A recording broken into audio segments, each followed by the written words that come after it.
Assalamualaikum warahmatullahi wabarakatuh. Waalaikumsalam warahmatullahi wabarakatuh. Gimana kabarnya anak-anak? Baik, Pak. Oke, sebelum kita memulai pembelajaran, silakan ketua kelas Mbak Yulfa untuk memimpin doa.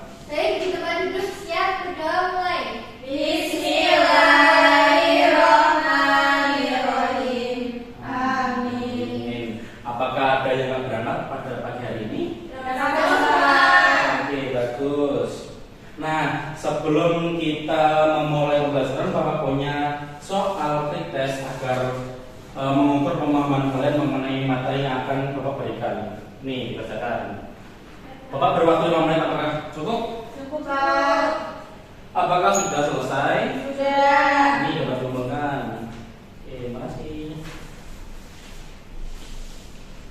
Untuk soalnya Bapak mau tanya, apakah kalian tahu apa itu unsur intrinsik? Belum tahu.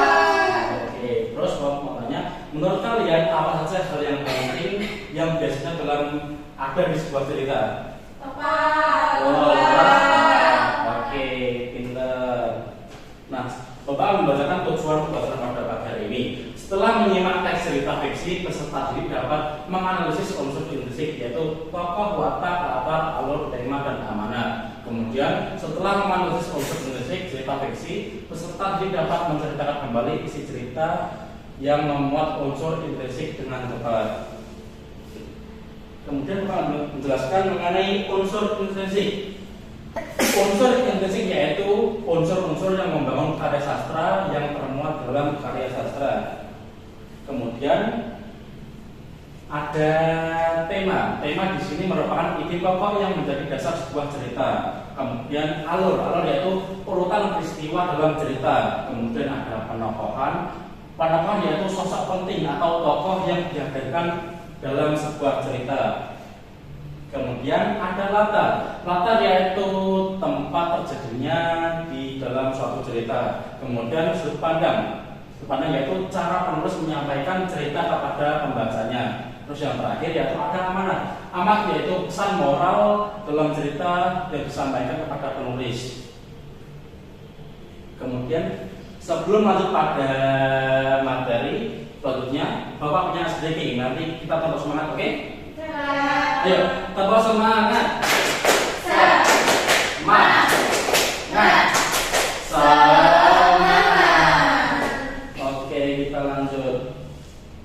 Nah, di sini Bapak akan memberikan LKPD kelompok. Kalian berkelompok menjadi satu kelompok 2 orang. Ini Bapak berikan LKPD-nya. Yang depan nomor 1, yang belakang nomor 2, oke? Nah, sembari kalian mengerjakan, Bapak akan mempraktikkan. Ini ada sebuah tokoh-tokoh cerita. Ini merupakan Lili, si baik hati dan ceria. Ini juga ada Ruru, dia orang yang bijaksana. Dan ini ada serigala, namanya Bobo. Bobo ini orangnya kiri dengki. Nah, saya mulai. Pada suatu hari, Lili sedang menanam tanaman di kebun. Aku suka banget menanam di kebun. Terus kemudian pada belakang pohon-pohon terdapat Bobo.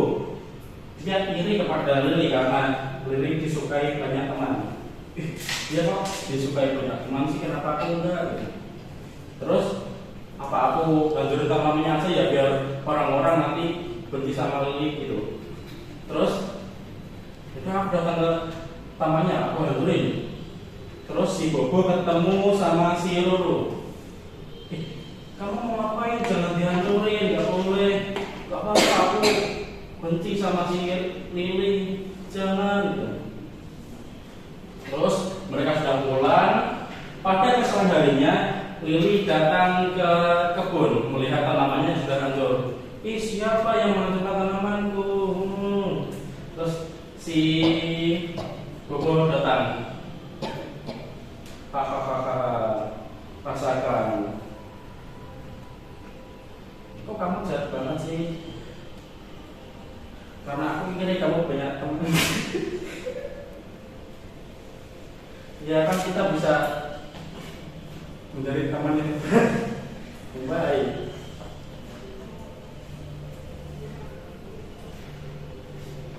Terus ya dulu, iya kita bisa berteman baik, gak boleh marah-marah kan? Oke, berapa hanya pertemuan? Ye, selesai.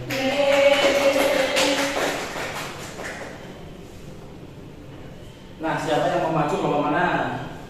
Kelompok satu. Ya, lomba satu masuk, silakan. Di sini kami dari kelompok satu mau menjawab soal dari LKPD. Soal pertama yaitu tentukan tema dari cerita tersebut, persahabatan dan kejujuran. Yang kedua, tentukan tokoh dan tokoh dari cerita tersebut.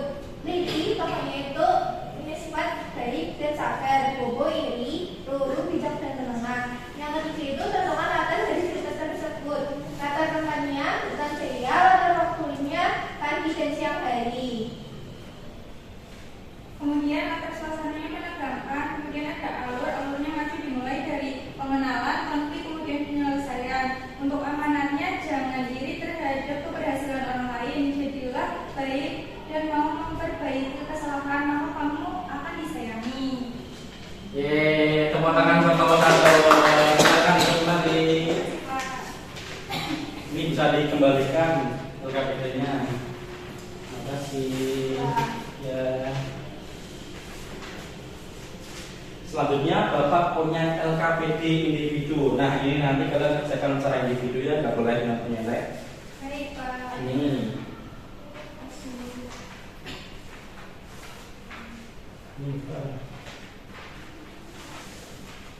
Nah, Bapak akan menanyakan sebuah video, nanti kalian cermati dan kalian analisis mana yang merupakan tokoh-tokohnya. Kok iki balik iku?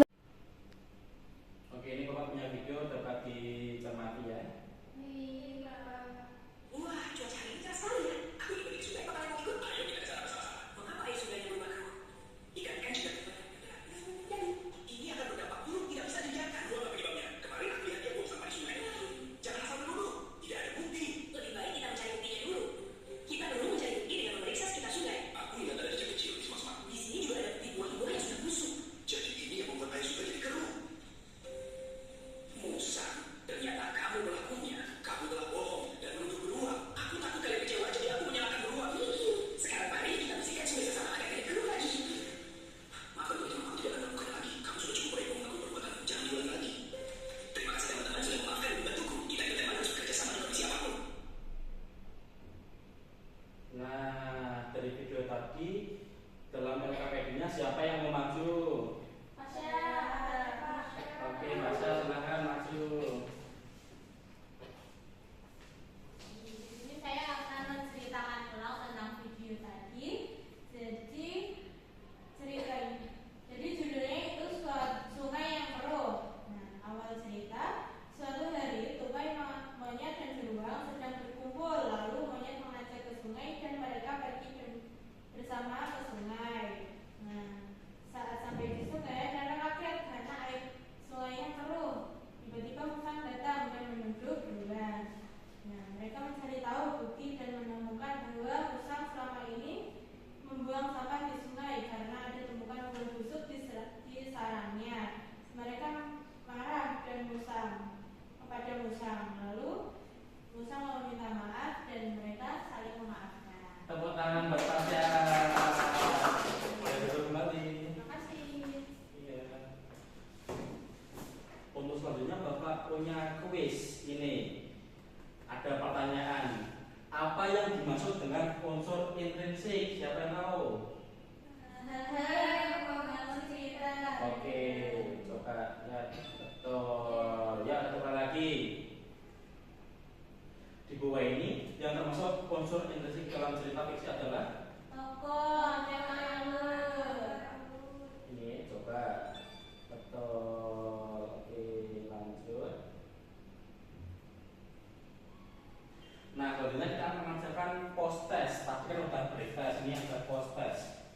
Nah, ini proses ini mengukur pemahaman kalian setelah materi pembelajaran ini. Silakan. 5 menit apakah cukup? Cukup, Pak. Oke, apakah sudah selesai? Sudah. Ini boleh kan? Terima kasih.